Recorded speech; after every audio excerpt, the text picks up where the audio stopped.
कहानियों के इस सिलसिले को आगे बढ़ाते हुए आइए सुनते हैं निर्मल वर्मा की लिखी कहानी परिंदे। अंधियारे गलियारे में चलते हुए लतिका ठिठक गई। दीवार का सहारा लेकर उसने लैंप की बत्ती बढ़ा दी। सीढ़ियों पर उसकी छाया एक बेडोल फटी फटी आकृति खींचने लगी। 7 नंबर कमरे से लड़कियों की बातचीत और हंसी ठहाकों का स्वर अभी तक आ रहा था। लतिका ने दरवाज़ा खटखटाया। शोर अचानक बंद हो गया। कौन है? लतिका चुपचाप खड़ी रही। कमरे में कुछ देर तक खुसर फुसर होती रही। फिर दरवाजे की चटकनी के खुलने का स्वर आया। लतिका कमरे की देहरी से कुछ आगे बढ़ी। लैंप की झपकती लौ में लड़कियों के चेहरे सिनेमा के पर्दे पर ठहरे हुए क्लोजअप की भांति उभरने लगे। कमरे में अंधेरा क्यों कर रखा है? लतिका के स्वर में हल्की सी झिड़क का आभास था। लैंप में तेल ही खत्म हो गया मैडम। यह सुधा का कमरा था, इसलिए उसे ही उत्तर देना पड़ा। हॉस्टल में शायद वह सबसे अधिक लोकप्रिय थी, क्योंकि सदा छुट्टी के समय या रात के डिनर के बाद आसपास के कमरों में रहने वाली लड़कियों का जमघट उसी के कमरे में लग जाता था। देर तक गपशप हंसी मजाक चलता रहता। तेल के लिए एक करीमुद्दीन से क्यों नहीं कहा? कितनी बार कहा मैडम, लेकिन उसे याद रहे तब तो। कमरे में हंसी की फुहार एक कोने से दूसरे कोने तक फैल गई। लतिका के कमरे में आने से अनुशासन की जो घुटन घिर आई थी वह अचानक बह गई। करीमुद्दीन हॉस्टल का नौकर था। उसके आलस और काम में टाल मटोल करने के किस्से हॉस्टल की लड़कियों में पीढ़ी दर पीढ़ी चले आते थे। लतिका को हठात कुछ स्मरण हो आया। अंधेरे में लैंप घुमाते हुए चारों ओर निगाहें दौड़ाई। कमरे में चारों ओर घेरा बनाकर वे बैठी थी, पास पास एक दूसरे से सटकर। वह उन्हें पहली बार देख रही थी। जूली, अब तक तुम इस ब्लॉक में क्या कर रही हो? जूली खिड़की के पास पलंग के सिरहाने बैठी थी। उसने चुपचाप आंखें नीची कर ली। लैंप का प्रकाश चारों ओर से सिमटकर अब केवल उसके चेहरे पर गिर रहा था। नाइट रजिस्टर पर दस्तखत कर दिए? हाँ मैडम। फिर? लतिका का स्वर कड़ा हो आया। जूली संकुचाकर खिड़की से बाहर देखने लगी। जब से लतिका इस स्कूल में आई है उसने अनुभव किया है कि हॉस्टल के इस नियम का पालन डांट फटकार के बावजूद नहीं होता। मैडम, कल से छुट्टियां शुरू हो जाएंगी, इसलिए आज रात हम सब ने मिलकर, और सुधा पूरी बात न कहकर हेमंती की ओर देखते हुए मुस्कुराने लगी। हेमंती के गाने का प्रोग्राम है, आप भी कुछ देर बैठिए ना। लतिका को उलझन मालूम हुई। इस समय यहाँ आकर उसने उनके मज़े को किरकिरा कर दिया। इस छोटे से हिल स्टेशन पर रहते उसे खासा अरसा हो गया, लेकिन कब समय पतझड़ और गर्मियों का घेरा पार कर सर्दी की छुट्टियों की गोद में सिमट जाता है उसे कभी याद नहीं रहता। चोरों की तरह चुपचाप वह देहरी से बाहर हो गई। उसके चेहरे का तनाव ढीला पड़ गया। वह मुस्कुराने लगी। मेरे संग स्नोफॉल देखने कोई नहीं ठहरेगा। मैडम, छुट्टियों में क्या आप घर नहीं जा रही हैं? सब लड़कियों की आंखें उस पर जम गई। अभी कुछ पक्का नहीं है। I love the snowfall. Latika को लगा कि यही बात उसने पिछली साल भी कही थी, और शायद पिछले से पिछले साल भी। उसे लगा मानो लड़कियां उसे संदेह की दृष्टि से देख रही हैं, मानो उन्होंने उसकी बात पर विश्वास नहीं किया। उसका सिर चकराने लगा, मानो बादलों का स्याह झुरमुट किसी अनजाने कोने से उठकर उसे अपने में समा लेगा। वह थोड़ा सा हंसी, फिर धीरे से उसने अपने सिर को झटक दिया। जूली, तुमसे कुछ काम है। अपने ब्लॉक में जाने से पहले मुझसे मिल लेना। Well, good night. लतिका ने अपने पीछे दरवाज़ा बंद कर दिया। Good night madam, good night, good night. गलियारे की सीढ़ियां न उतरकर लतिका रेलिंग के सहारे खड़ी हो गई। लैंप की बत्ती को नीचे घुमाकर कोने में रख दिया। बाहर धुंध की नीली तहें बहुत घनी हो चली थी। लॉन पर लगे हुए चीड़ के पत्तों की सरसराहट हवा के झोंकों के संग कभी तेज कभी धीमी होकर भीतर बह जाती थी। हवा में सर्दी का आभास पाकर लतिका के दिमाग में कल से शुरू होने वाली छुट्टियों का ध्यान भटक आया। उसने आंखें मूंद ली। उसे लगा कि जैसे उसकी टांगें बांस की लकड़ियों की तरह उसके शरीर से बंधी हैं, जिनकी गांठें धीरे धीरे खुलती जा रही है। सिर की चकराहट अभी मिटी नहीं थी, मगर अब जैसे वह भीतर न होकर बाहर फैली हुई धुंध का हिस्सा बन गई थी। सीढ़ियों पर बातचीत का स्वर सुनकर लतिका जैसे सोते से जगी। शॉल को कंधों पर समेटा और लैंप उठा लिया। डॉक्टर मुखर्जी मिस्टर ह्यूबर्ट के संग एक अंग्रेजी धुन गुनगुनाते हुए ऊपर आ रहे थे। सीढ़ियों पर अंधेरा था और ह्यूबर्ट को बार बार अपनी छड़ी से रास्ता टटोलना पड़ता था। लतिका ने 2-4 सीढ़ियाँ उतरकर लैंप को नीचे झुका दिया। Good evening doctor. Good evening mister Hubert. Thank you miss Latika. Hubert के स्वर में कृतज्ञता का भाव था। सीढ़ियाँ चढ़ने से उसकी सांस तेज हो रही थी और वह दीवार से लगे हुए हाँफ रहे थे। लैंप की रोशनी में उनके चेहरे का पीलापन कुछ तांबे के रंग जैसा हो गया था। यहाँ अकेली क्या कर रही हो मिस लतिका? डॉक्टर ने होठों के भीतर से सीटी बजाई। चेकिंग करके लौट रही थी। आज इस वक्त ऊपर कैसे आना हुआ मिस्टर ह्यूबर्ट? ह्यूबर्ट ने मुस्कुराकर अपनी छड़ी डॉक्टर के कंधों से छुआ दी। इनसे पूछो, यही मुझे ज़बरदस्ती घसीट लाए हैं। मिस लतिका, हम आपको निमंत्रण देने आ रहे थे। आज रात मेरे कमरे में एक छोटा सा कंसर्ट होगा जिसमें मिस्टर ह्यूबर्ट सोपा और चाइकोस्की के कंपोजिशंस बजाएंगे और फिर क्रीम कॉफ़ी पी जाएंगी। और इसके बाद अगर समय रहा तो पिछले साल हमने जो गुनाह किए हैं उन्हें हम मिलकर कन्फेस करेंगे। डॉक्टर मुखर्जी के चेहरे पर उभरी मुस्कान खेल गई। डॉक्टर, मुझे माफ़ करें, मेरी तबीयत कुछ ठीक नहीं है। चलिए, यह ठीक रहा, फिर तो आप वैसे भी मेरे पास आती। डॉक्टर ने धीरे से लतिका के कंधों को पकड़कर अपने कमरे की तरफ मोड़ दिया। डॉक्टर मुखर्जी का कमरा ब्लॉक के दूसरे सिरे पर छत से जुड़ा हुआ था। वह आधे बर्मी थे, जिसके चिन्ह उनकी थोड़ी दबी हुई नाक और छोटी छोटी चंचल आंखों से स्पष्ट थे। बर्मा पर जापानियों का आक्रमण होने के बाद वह इस छोटे से पहाड़ी शहर में आ बसे थे। प्राइवेट प्रैक्टिस के अलावा वह कॉन्वेंट स्कूल में हाइजीन फिजियोलॉजी भी पढ़ाया करते थे और इसलिए उनको स्कूल के हॉस्टल में ही एक कमरा रहने के लिए दे दिया गया था। कुछ लोगों का कहना था कि बर्मा से आते हुए रास्ते में उनकी पत्नी की मृत्यु हो गई, लेकिन इस संबंध में निश्चित रूप से कुछ नहीं कहा जा सकता क्योंकि डॉक्टर स्वयं कभी अपनी पत्नी की चर्चा नहीं करते।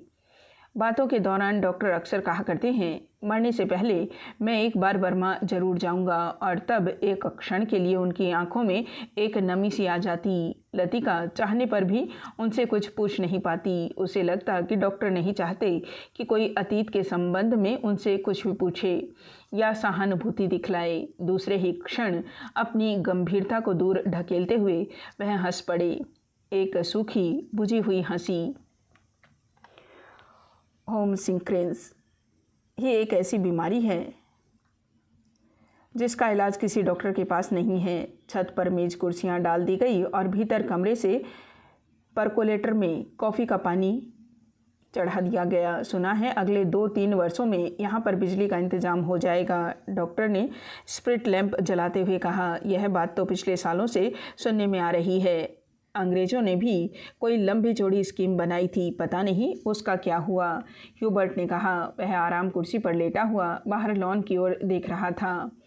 लतिका कमरे से 2 मोमबत्तियां ले आई। मेज के दोनों सिरों पर टिकाकर उन्हें जला दिया गया। छत का अंधेरा मोमबत्ती की फीकी रोशनी के इर्द गिर्द सिमटने लगा। एक घनी नीरवता चारों ओर घिरने लगी। हवा में चीड़ के वृक्षों की साएं दूर दूर तक फैली पहाड़ियों और घाटियों में सीटियों की गूंज सी छोड़ती जा रही थी।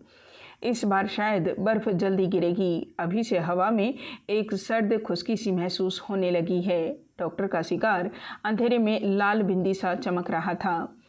पता नहीं मिस वुड को स्पेशल सर्विस का गोरख धंधा क्यों पसंद आता है। छुट्टियों में घर जाने से पहले क्या यह ज़रूरी है कि लड़कियां फादर एलमंड का सरमन सुने? ह्यूबर्ट ने कहा, पिछले 5 साल से मैं सुनता आ रहा हूँ फादर एलमंड का सरमन। डॉक्टर को फादर एलमंड एक आंख नहीं सुहाते थे। लतिका कुर्सी पर आके झुककर प्यालों में कॉफ़ी उड़ेलने लगी।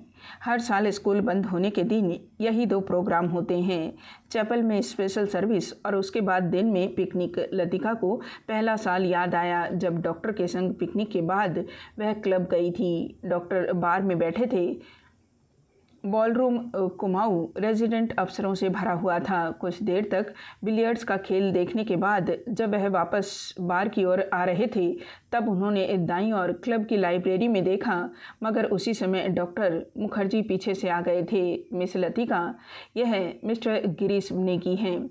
बिलियर्ड रूम से आते हुए हंसी ठहाकों के बीच वह कुछ ठहर गया था। वह किसी किताब के बीच में उंगली रखकर लाइब्रेरी की खिड़की से बाहर देख रहा था। हेलो डॉक्टर, वह पीछे मुड़ा। तब उस क्षण न जाने क्यों लतिका का हाथ कांप गया और कॉफ़ी की गर्म बूंदें उसकी साड़ी पर छलक आई। अंधेरे में किसी ने नहीं देखा कि लतिका के चेहरे पर एक उनीदा रीतापन घिर आया है। हवा के झोंकों से मोमबत्तियों की लो फड़कने लगी। छत से भी ऊंची काठ गोदाम जाने वाली सड़क पर यूपी रेडवेज की आखिरी बस डाक लेकर जा रही थी। बस की हेडलाइट्स में आसपास फैली हुई झाड़ियों की छायाएं घर की दीवार पर सरकती हुई गायब होने लगी। मिस लतिका, आप इस साल भी छुट्टियों में यहीं रहेंगी? डॉक्टर ने पूछा। डॉक्टर का सवाल हवा में टंगा रहा। उसी क्षण पियानो पर सोपा का नॉक्टर्न ह्यूबर्ट की उंगलियों के नीचे से फिसलता हुआ धीरे धीरे छत के अंधेरे में घुलने लगा, मानो जल पर कोमल स्वप्निल उर्मिया भंवरों का झिलमिलाता जाल बुनती हुई दूर दूर किनारों तक फैलती जा रही हो। लतिका को लगा कि जैसे कहीं दूर बर्फ की चोटियों से परिंदों के झुंड नीचे अनजान देशों की ओर उड़े जा रहे हैं। इन दिनों अक्सर उसने अपने कमरे की खिड़की से उन्हें देखा है। धागे में बंधे चमकीले लट्टुओं की तरह वे एक लंबी टेढ़ी मेढ़ी कतार में उड़े जाते हैं, पहाड़ों की सुनसान नीरवता से परे उन विचित्र शहरों की ओर जहाँ शायद वह कभी नहीं जाएंगी। लतिका आर्म चेयर पर ऊँघने लगी। डॉक्टर मुखर्जी का सिगार अंधेरे में चुपचाप चल रहा था। डॉक्टर को आश्चर्य हुआ कि लतिका न जाने क्या सोच रही है, और लतिका सोच रही थी क्या वह बूढ़ी होती जा रही है। उसके सामने स्कूल की प्रिंसिपल मिस वुड का चेहरा घूम गया। पोपला मुंह, आंखों के नीचे झूलती हुई मांस की थैलियाँ, जरा जरा सी बात पर चिढ़ जाना, कर्कश आवाज़ में चीखना, सब उसे ओल्ड मेड कह कर पुकारते हैं। कुछ वर्षों बाद वह भी हूबहू वैसी ही बन जाएगी। लतिका के समूचे शरीर में झुरझुरी सी दौड़ गई, मानो अनजाने में उसने किसी गलीज वस्तु को छू लिया हो। उसे याद आया कुछ महीने पहले अचानक उसे ह्यूबर्ट का प्रेम पत्र मिला था, भावुक याचना से भरा हुआ पत्र, जिसमें उसने न जाने क्या कुछ लिखा था जो कभी उसकी समझ में नहीं आया। उसे ह्यूबर्ट की इस बचकाना हरकत पर हंसी आई थी, किंतु भीतर ही भीतर प्रसन्नता भी हुई थी। उसकी उम्र अभी बीती नहीं है, अब भी वह दूसरों की अपनी ओर आकर्षित कर सकती है। ह्यूबर्ट का पत्र पढ़कर उसे क्रोध नहीं आया, आई थी कोमल ममता। वह चाहती तो उसकी गलतफहमी को दूर करने में देर न लगाती, किंतु कोई शक्ति उसे रोके रहती है। उसके कारण अपने पर विश्वास रहता है, अपने सुख का भ्रम मानो ह्यूबर्ट की गलतफहमी से जुड़ा है। ह्यूबर्ट ही क्यों, वह क्या किसी को भी चाह सकेगी उस अनुभूति के संग जो अब नहीं रही, जो छाया सी उस पर मंडराती रहती है, न स्वयं मिटती है न उसे मुक्ति दे पाती है। उसे लगा जैसे बादलों का झुरमुट फिर उसके मस्तिष्क पर धीरे धीरे छाने लगा है। उसकी टांगें फिर निर्जीव शिथिल सी हो गई हैं। वह झटके से उठ खड़ी हुई। डॉक्टर, माफ़ करना, मुझे बहुत थकान सी लग रही है। बिना वाक्य पूरा किए ही वह चली गई। कुछ देर तक टेरेस पर निस्तब्धता छाई रही। मोमबत्तियां बुझने लगी थीं। डॉक्टर मुखर्जी ने सिगार का नया कस लिया। सब लड़कियां एक जैसी होती हैं, बेवकूफ़ और सेंटिमेंटल। ह्यूबर्ट की अंगुलियों का दबाव पियानो पर ढीला पड़ता गया। अंतिम धुनों की झिझकी सी गूंज कुछ क्षणों तक हवा में तिरती रही। डॉक्टर, आपको मालूम है मिस लतिका का व्यवहार पिछले कुछ अरसों से अजीब सा लगता है। ह्यूबर्ट के स्वर में लापरवाही का भाव था। वह नहीं चाहता था कि डॉक्टर को लतिका के प्रति उसकी भावनाओं का आभास मात्र भी मिल सके, जिस कोमल अनुभूति को वह इतने समय से संजोता आया है। ह्यूबर्ट उसे हंसी के एक ही ठहाके में उपहासास्पद बना देगा। क्या तुम नियति में विश्वास करते हो ह्यूबर्ट? डॉक्टर ने कहा। ह्यूबर्ट दम रोके प्रतीक्षा करता रहा। वह जानता था कि कोई भी बात कहने से पहले डॉक्टर को फिलोसोफाइज करने की आदत थी। डॉक्टर टेरेस के जंगले से सट कर खड़ा हो गया। फीकी सी चांदनी में चीड़ के पेड़ों की छायाएं लॉन में घिर रही थी। कभी कभी कोई जुगनू अंधेरे में हरा प्रकाश छिड़कता हवा में गायब हो जाता था। मैं कभी कभी सोचता हूँ, इंसान जिंदा किस लिए रहता है? क्या उसे कोई और बेहतर काम करने को नहीं मिलता? हजारों मील अपने मुल्क से दूर मैं यहाँ पड़ा हूँ। यहाँ कौन मुझे जानता है? यहीं शायद मर भी जाऊँगा। ह्यूबर्ट, क्या तुमने कभी महसूस किया है कि एक अजनबी की हैसियत से पराई ज़मीन पर जाना काफ़ी खौफनाक बात है? ह्यूबर्ट विस्मित सा डॉक्टर की ओर देखने लगा। उसने पहली बार डॉक्टर मुखर्जी के इस पहलू को देखा था। अपने संबंध में वह अक्सर चुप रहते थे। कोई पीछे नहीं है। यह बात मुझ में एक अजीब किस्म की बेफिक्री पैदा कर देती है। लेकिन कुछ लोगों की मौत अंत तक पहेली बनी रहती है। शायद वे ज़िंदगी में बहुत उम्मीद लगाते थे।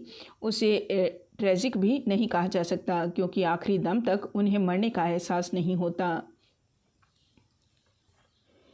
डॉक्टर, आप किसका जिक्र कर रहे हैं? ह्यूबर्ट ने परेशान होकर पूछा। डॉक्टर कुछ देर तक चुपचाप सिगार पीता रहा। फिर मुड़कर वह मोमबत्तियों की बुझती हुई लौ को देखने लगा। तुम्हें मालूम है, किसी समय लतिका बिलानागा क्लब जाया करती थी। गिरीश नेगी से उसका परिचय वहीं हुआ था। कश्मीर जाने से एक रात पहले उसने मुझे सब कुछ बता दिया था। मैं अब तक लतिका से उस मुलाकात के बारे में कुछ नहीं कह सका हूँ, किंतु उस रोज़ कौन जानता था कि वह वापस नहीं लौटेगा। और अब क्या फ़र्क पड़ता है? Let the dead die. Doctors की सूखी सर्द हंसी में खोखली सी शून्यता भरी हुई थी। कौन? गिरीश नेगी कुमाऊँ रेजिडेंट में कैप्टन था। डॉक्टर तथा लतिका। ह्यूबर्ट से आगे कुछ नहीं कहा गया। उसे याद आया वह पत्र जो उसने लतिका को भेजा था। कितना अर्थहीन और उपहासास्पद, जैसे उसका एक एक शब्द उसके दिल को कचोट रहा हो। उसने धीरे से पियानो पर सिर टिका लिया। लतिका ने उसे क्यों नहीं बताया? क्या वह उसके योग्य भी नहीं था? लतिका, वह तो बच्ची है, पागल। मरने वाले के संग खुद थोड़े ही मरा जाता है। कुछ देर चुप रहकर डॉक्टर ने अपने प्रश्न को फिर दोहराया। लेकिन ह्यूबर्ट, क्या तुम नियति पर विश्वास करते हो? हवा के हल्के झोंके से मोमबत्तियां एक बार प्रज्वलित होकर बुझ गई। टेरेस पर ह्यूबर्ट और डॉक्टर अंधेरे में एक दूसरे का चेहरा नहीं देख पा रहे थे, फिर भी वे एक दूसरे की ओर देख रहे थे। कॉन्वेंट स्कूल से कुछ दूर मैदान में बहते पहाड़ी नाले का स्वर आ रहा था। अब बहुत देर बाद कुमाऊँ रेजिमेंट सेंटर का बिगुल सुनाई दिया तो ह्यूबर्ट हड़बड़ा कर खड़ा हो गया। अच्छा, चलता हूँ doctor. Good night. Good night Hubert, मुझे माफ़ करना, मैं सिगार ख़त्म करके उठूँगा। सुबह बदली छाई थी। लतिका के खिड़की खोलते ही धुंध का गुब्बार सा भीतर घुस आया। जैसे रात पर दीवार के सहारे सर्दी से ठिठुरता हुआ वह भीतर आने की प्रतीक्षा कर रहा हो। स्कूल में ऊपर चैपल जाने वाली इस सड़क बादलों में छिप गई थी। केवल चैपल का क्रॉस धुंध के पर्दे पर एक दूसरे को काटती हुई पेंसिल की रेखाओं सा दिखाई दे जाता था। लतिका ने खिड़की से आंखें हटाई तो देखा कि एक करीमुद्दीन चाय की ट्रे लिए खड़ा है। करीमुद्दीन मिलिट्री में अर्धलीक रह चुका था, इसलिए ट्रे मेज पर रखकर अटेंशन की मुद्रा में खड़ा हो गया। लतिका झटके से उठ बैठी। सुबह से आलस करके कितनी बार जाग कर वह सो चुकी है। अपनी खिसियाहट मिटाने के लिए लतिका ने कहा, बड़ी सर्दी है आज, बिस्तर छोड़ने को जी नहीं चाहता। अजी मेम साहब, अभी क्या सर्दी आई है? बड़े दिनों में देखना कैसे दांत कटकटाते हैं। और करीमुद्दीन अपने हाथों को बगलों में डाले हुए इस तरह सिकुड़ गया जैसे उन दिनों की कल्पना मात्र से उसे जाड़ा लगना शुरू हो गया हो। गंजे सिर पर दोनों तरफ के उसके बाल खिजाब लगाने से कत्थई रंग के भूरे हो गए थे। बात चाहे किसी विषय पर हो रही हो, वह हमेशा खींचतान कर उसे ऐसे क्षेत्र में घसीट लाता था जहां वह बेझिझक अपने विचारों को प्रकट कर सके। एक बार तो यहाँ लगातार इतनी बर्फ गिरी कि भुआली से लेकर डाक बंगले तक सारी सड़कें जाम हो गई। इतनी बर्फ थी मेम साहब कि पेड़ों की टहनियाँ तक सिकुड़कर तनों से लिपट गई थी, बिल्कुल ऐसे। और करीमुद्दीन नीचे झुककर मुर्गी सा बन गया। कब की बात है? लतिका ने पूछा। अब यह तो जोड़ हिसाब करके ही पता चलेगा मेम साहब, लेकिन इतना याद है कि उस वक्त अंग्रेज़ बहादुर यहीं थे। कंटोनमेंट की इमारत पर कौमी झंडा नहीं लगा था। बड़े ज़बर थे ये अंग्रेज़। 2 घंटे में ही सारी सड़कें साफ़ करवा दी। उन दिनों एक सीटी बजाते ही 50 घोड़े वाले जमा हो जाते थे। अब तो सारे शेड खाली पड़े हैं। वे लोग अपनी खिदमत भी करवाना जानते थे। अब उजाड़ हो गया है। करीमुद्दीन उदास भाव से बाहर देखने लगा। आज यह पहली बार नहीं है जब लतिका करीमुद्दीन से उन दिनों की बातें सुन रही है जब अंग्रेज़ बहादुर ने इस स्थान को स्वर्ग बना रखा था। आप छुट्टियों में इस साल भी यहीं रहेंगी मेम साहब? दिखता तो कुछ ऐसा ही है करीमुद्दीन। फिर तुम्हें तंग करना पड़ेगा। क्या कहती हैं मेम साहब? आपके रहने से हमारा भी मन लग जाता है, वरना छुट्टियों में तो यहाँ कुत्ते लौटते हैं। तुम ज़रा मिस्त्री से कह देना कि इस कमरे की छत की मरम्मत कर जाए। पिछले साल बर्फ़ या पानी दरारों से टपकता रहता था। लतिका को याद आया कि पिछली सर्दियों में जब कभी बर्फ़ गिरती थी तो उसे पानी से बचने के लिए रात भर कमरे के कोने में सिमट कर सोना पड़ता था। करीमुद्दीन चाय की ट्रे उठाता हुआ बोला, ह्यूबर्ट साहब तो कल ही चले जाएंगे। कल रात उनकी तबीयत फिर खराब हो गई। आधी रात के वक्त मुझे जगाने आए थे। कहते थे छाती में तकलीफ़ है। उन्हें यह मौसम नहीं रास आता। कह रहे थे लड़कियों की बस में वह भी कल ही चले जाएंगे। करीमुद्दीन दरवाज़ा बंद करके चला गया। लतिका की इच्छा हुई कि वह ह्यूबर्ट के कमरे में जाकर उनकी तबीयत की पूछताछ कराए, किंतु फिर न जाने क्यों स्लीपर पैरों में टंगे रहे और वह खिड़की के बाहर बादलों को उमड़ता हुआ देखती रही। ह्यूबर्ट का चेहरा जब उसे देखकर सहमा सा दयनीय हो जाता है तब लगता है कि वह अपनी मूक निरीह याचना में उसे कोस रहा है। न वह उसकी गलतफहमी को दूर करने का प्रयत्न कर पाती है, न उसे अपनी व्यवस्था की सफाई देने का साहस होता है।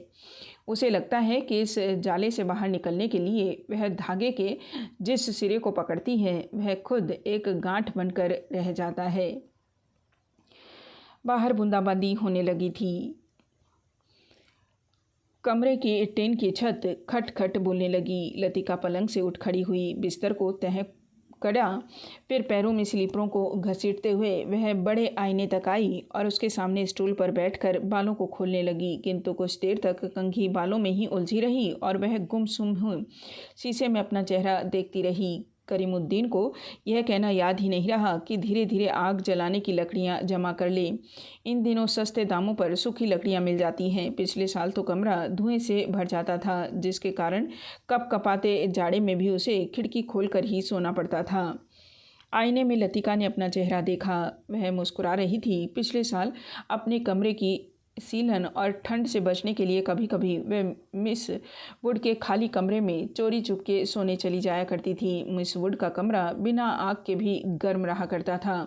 उनके गदोले सोफे पर लेटते ही आंख लग जाती थी। कमरा छुट्टियों में खाली पड़ा रहता है, किंतु मिस वुड से इतना नहीं होता कि 2 महीनों के लिए उसके हवाले कर जाएं। हर साल कमरे में ताला ठोक जाती हैं। वह तो पिछले साल गुसल खाने में भीतर की सांकल देना भूल गई थी, जिसे लतिका चोर दरवाजे के रूप में इस्तेमाल करती रही थी।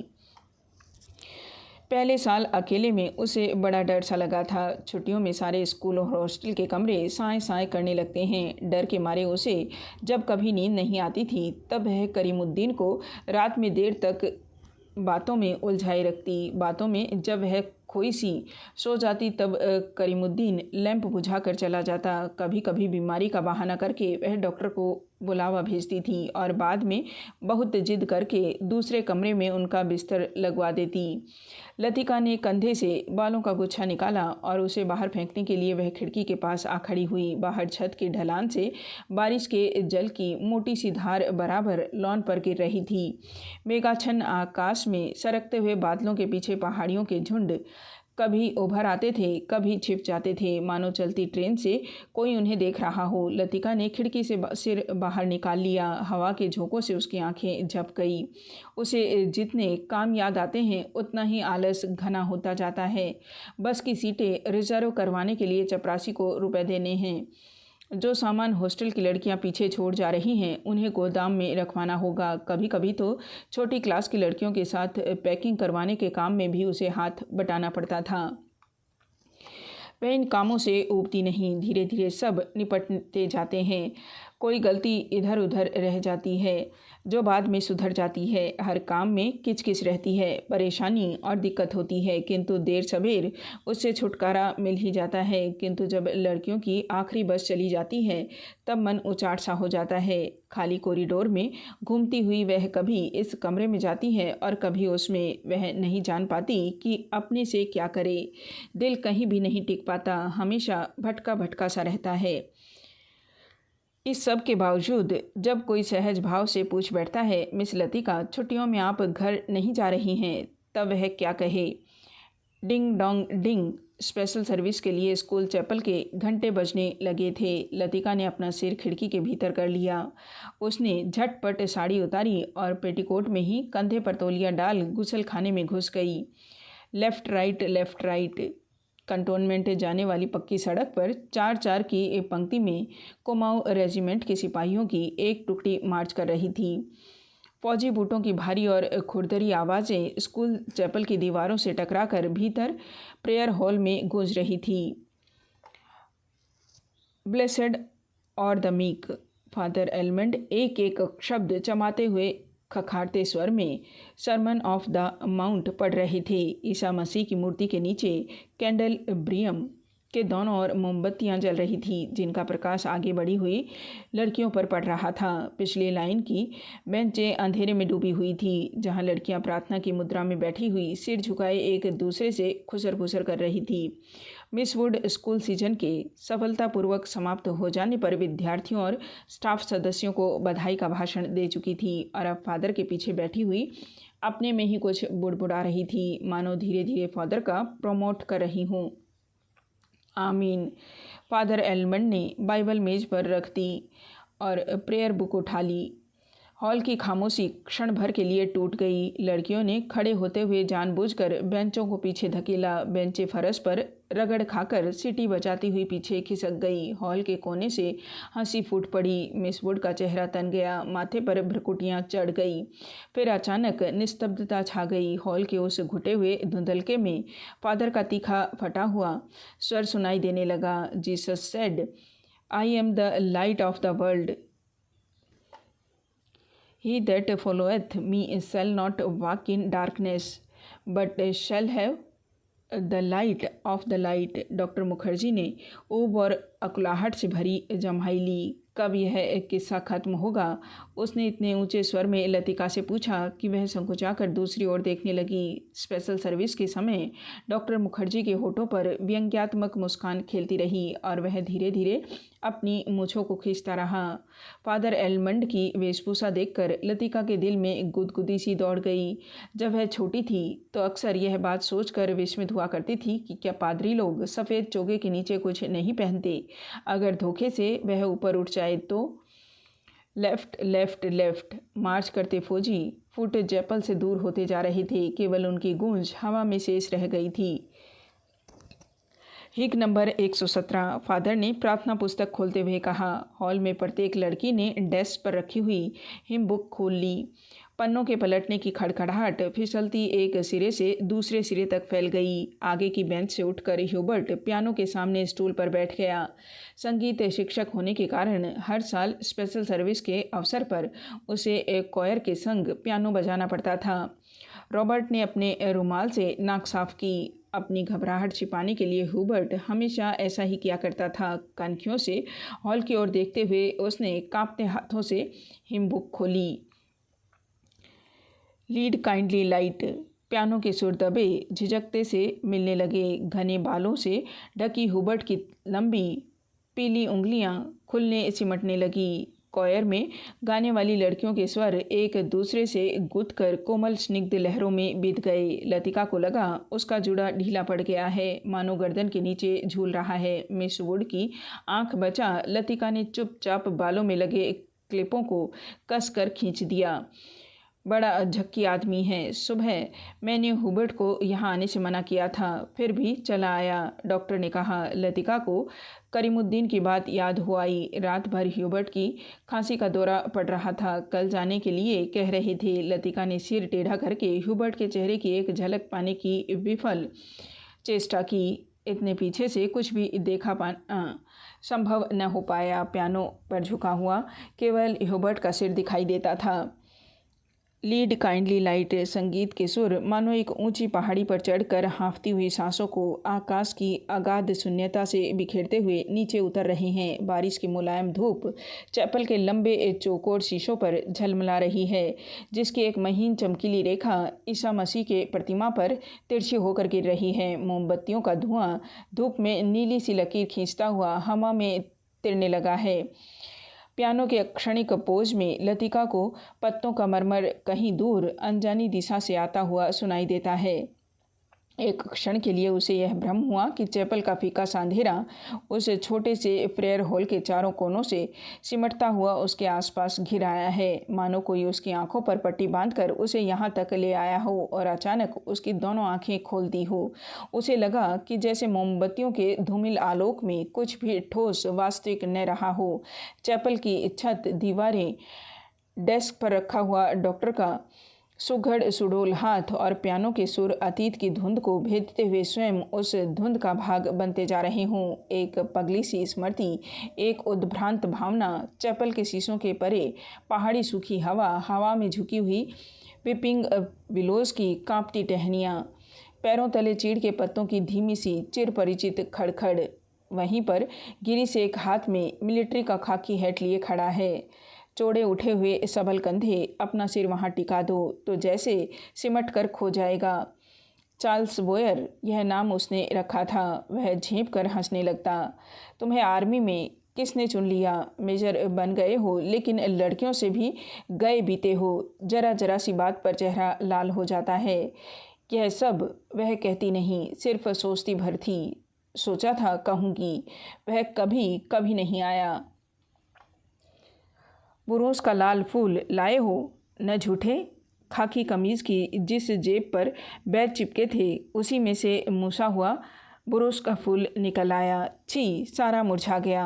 अभी खिला कहाँ है? How clumsy. उसके बालों में ग्रीस का हाथ उलझ रहा है। फूल कहीं टिक नहीं पाता। फिर उसे क्लिप के नीचे फंसाकर उसने कहा, देखा? वह मुड़ी और इससे पहले कि वह कुछ कह पाती, ग्रीस ने अपना मिलिट्री का हैट धप से उसके सिर पर रख दिया। वह मंत्रमुग्ध सी वैसे ही खड़ी रही। उसके सिर पर ग्रीस का हैट है, माथे पर छोटी सी बिंदी है, बिंदी पर उड़ते हुए बाल हैं। ग्रीस ने उस बिंदी को अपने होठों से छुआ है। उसने उसके नंगे सिर को अपने दोनों हाथों में समेट लिया है। लतिका, गिरीश ने चिढ़ाते हुए कहा। उसका यह नाम गिरीश ने उसे चिढ़ाने के लिए रखा था, मैन ईटर ऑफ कुमाऊ। वह हंसने लगी। लतिका, सुनो, गिरीश का स्वर कैसा हो गया था? न, मैं कुछ भी नहीं सुन रही। लतिका, मैं कुछ महीनों में वापस लौट जाऊंगा। न, मैं कुछ भी नहीं सुन रही। किंतु वह सुन रही है। वह नहीं जो गिरीश कह रहा है, बल्कि वह जो नहीं कह रहा है, जो उसके बाद कभी नहीं कहा गया। Lead kindly light. लड़कियों का स्वर पियानो के स्वरों में डूबा हुआ गिर रहा है, उठ रहा है। ह्यूबर्ट ने सिर मोड़कर लतिका को निमिष भर देखा। आंखें मूंदे ध्यान मग्न प्रस्तर मूर्ति सी वह स्थिर निश्चल खड़ी थी। क्या यह भाव उसके लिए? क्या लतिका ने ऐसे क्षणों में उसे अपना साथी बनाया है? ह्यूबर्ट ने एक गहरी सांस ली और उस सांस में ढेर सी थकान उमड़ आई। देखो, मिस वुड कुर्सी पर बैठे बैठे सो रही है। डॉक्टर होठों में ही फुसफुसाया। यह डॉक्टर का पुराना मजाक था कि मिस वुड प्रार्थना करने के बहाने आंखें मूंदे हुए नींद की झपकियां लेती हैं। फादर एलमंड ने कुर्सी पर फैले अपने गाउन को समेट लिया और प्रेयर बुक बंद करके मिस वुड के कानों में कुछ कहा। पियानो का स्वर क्रमशः मंद पड़ने लगा। ह्यूबर्ट की उंगलियां ढीली पड़ने लगी। सर्विस के समाप्त होने से पूर्व मिस वुड ने ऑर्डर पढ़कर सुनाया। बारिश होने की आशंका से आज के कार्यक्रम में कुछ आवश्यक परिवर्तन करने पड़े थे। पिकनिक के लिए झूला देवी के मंदिर जाना संभव नहीं हो सकेगा, इसलिए स्कूल से कुछ दूर मिडोज़ में ही सब लड़कियां नाश्ते के बाद जमा होगी। सब लड़कियों को दोपहर का लंच हॉस्टल किचन से ही ले जाना होगा। केवल शाम की चाय मिडोज़ में बनेगी। पहाड़ों की बारिश का क्या भरोसा। कुछ देर पहले धुआंधार बादल गरज रहे थे, सारा शहर पानी में भीगा ठिठुर रहा था। अब धूप में नहाता नीला आकाश धुंध की ओट से बाहर निकलता हुआ फैल रहा था। लतिका ने चैपल से बाहर आते हुए देखा। विपिंग बिलोज की भीगी शाखाओं से धूप में चमकती हुई बारिश की बूंदें टपक रही थी।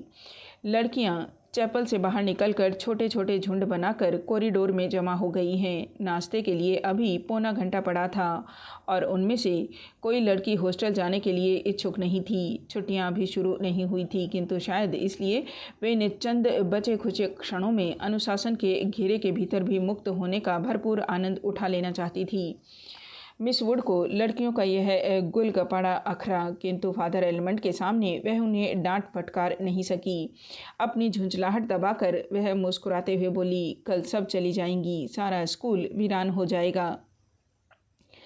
फादर एलमंड का लंबा ओजपूर्ण चेहरा चैपल की घुटी हुई एक गरमाई से लाल हो उठा था। कॉरिडोर के जंगले पर अपनी छड़ी लटकाकर वह बोले, छुट्टियों में पीछे हॉस्टल में कौन रहेगा। पिछले 2-3 सालों से मिस लतिका ही रह रही हैं। और डॉक्टर मुखर्जी। फादर का ऊपरी होठ तनिक खिंचाया। डॉक्टर तो सर्दी गर्मी यहीं रहते हैं। मिस वुड ने विस्मय से फादर की ओर देखा। वह समझ नहीं सकी कि फादर ने डॉक्टर का प्रसंग क्यों छोड़ दिया है। डॉक्टर मुखर्जी छुट्टियों में कहीं नहीं जाते। 2 महीने की छुट्टियों में बर्मा जाना काफ़ी कठिन है फादर। मिस वुड हंसने लगी। मिस वुड, पता नहीं आप क्या सोचती हैं, मुझे तो मिस लतिका का हॉस्टल में अकेले रहना कुछ समझ में नहीं आता। लेकिन फादर, मिस वुड ने कहा, यह तो कॉन्वेंट स्कूल का नियम है कि कोई भी टीचर छुट्टियों में अपने खर्चे पर हॉस्टल में रह सकती हैं। मैं फ़िलहाल स्कूल के नियमों की बात नहीं कर रहा। मिस लतिका डॉक्टर के संग यहाँ अकेली ही रह जाएंगी। और सच पूछिए मिस वुड, डॉक्टर के बारे में मेरी राय कुछ बहुत अच्छी नहीं है। फादर, आप कैसी बात कर रहे हैं। मिस लतिका बच्ची थोड़ी ही है। मिस वुड को ऐसी आशा नहीं कि फादर एलमंड अपने दिल में दकियानुसी भावना को स्थान देंगे। फादर एलमंड कुछ हतप्रभ से हो गए। बात टालते हुए बोले, मिस वुड, मेरा मतलब यह नहीं था। आप तो जानती हैं मिस लतिका और उस मिलिट्री अफसर को लेकर एक अच्छा खासा स्कैंडल बन गया था। स्कूल की बदनामी होने में क्या देर लगती है। वह बेचारा तो अब नहीं रहा। मैं उसे जानती थी फादर। ईश्वर उसकी आत्मा को शांति दे। मिस वुड ने धीरे से अपनी दोनों बाहों से क्रॉस किया। फादर एलमंड को मिस वुड की मूर्खता पर इतना अधिक क्षोभ हुआ कि उनसे आगे और कुछ नहीं बोला गया। डॉक्टर मुखर्जी से उनकी कभी नहीं पड़ती थी, इसलिए मिस वुड की आंखों में वह डॉक्टर की नीच दिखाने का सोचते रहते थे। किंतु मिस वुड लतिका को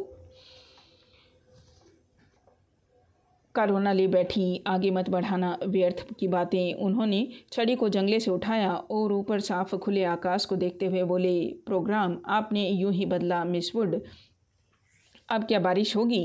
ह्यूबर्ट जब चैपल से बाहर निकला तो उसकी आंखें चकाचौंध सी हो गई। उसे लगा जैसे किसी ने अचानक ढेर सी चमकीली उछलती हुई रोशनी मुट्ठी में भरकर उसकी आंखों में झोंक दी हो।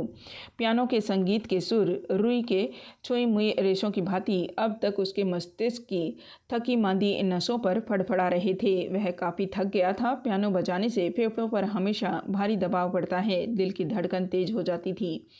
उसे लगता था कि संगीत के एक नोट को दूसरे नोट में उतारने के प्रयत्न में वह एक अंधेरी खाई पार कर रहा है।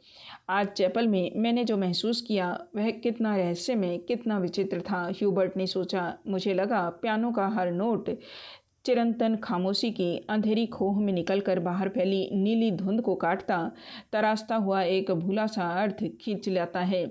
गिरता हुआ हरपोश एक छोटी सी मौत है, मानो घने छाएदार वृक्षों की कांपती छायाओं में कोई पगडंडी घूम गई हो। एक छोटी सी मौत जो आने वाले सुरों को अपनी बची खुची गूंजों की सांसें समर्पित कर जाती है, जो मर जाती है किंतु मिट नहीं पाती।